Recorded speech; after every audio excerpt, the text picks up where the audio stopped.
चवीच गोकुळ लई भारी। गोकुळ दूध आणि दर्जेदार दुग्ध उत्पादने, चव आहे कोल्हापुरी, गोकुळ लई भारी। नमस्कार। बिग बॉस मराठी 5वा सीझन गाजवलेली अभिनेत्री जान्हवी किल्लेकरने तिला गाडी चालवताना आलेला संतापजनक अनुभव शेअर केला आहे। जान्हवी म्हणाली, रस्ता पूर्ण खोदलेला होता। मुंबईमध्ये सध्या सगळीकडे रस्ते खोदलेले आहेत। एकच गाडी पास होईल एवढाच रस्ता शिल्लक होता। समोरून एक ट्रक येत होता, पण तो तिथेच थांबला होता, त्यामुळे दुसरी गाडी पास होणं शक्य नव्हतं। त्याच्यावरती एक दोन माणसं अरे मॅडम चलो ना असं म्हणायला लागली।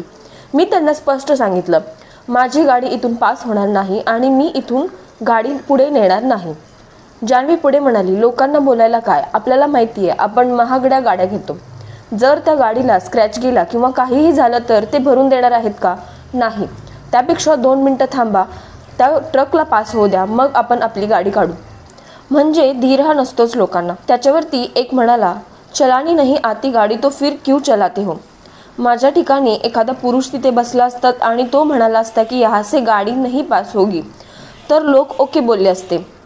पण हे एका मुलीने सांगितलंय ना। मुलींना काय अक्कलच नसते, त्यांना गाडी चालवण्याचा सेन्सच नसतो। जान्हवी शेवटी म्हणाली, हा जो काही भेदभाव आहे तो कधी बंद होणार आहे आपल्या समाजामध्ये? मी बिग बॉसमध्ये असतानाही मुलं हे करू शकतात, मुली हे करू शकत नाही, हा भेदभाव का? सगळे समान आहेत, सगळ्या गोष्टी करू शकतात। अशा प्रकारे जान्हवीने लोकांच्या मानसिकतेला सुद्धा फटकारले आहे। तर तुम्हाला हे जान्हवीचं मत पटलंय का हे कमेंट करून नक्की कळवा आणि अशाच नवनवीन अपडेटसाठी आमच्या चॅनलला सबस्क्राईब करायला विसरू नका। धन्यवाद। बाळ, फ्रीजमधून श्रीखंड काढ ना। आम्ही पूर्वी घरीच बनवायचो श्रीखंड, त्याची चवच वेगळी होती। आता काय सगळं रेडीमेड। आजी, हे श्रीखंड खाऊन बघ।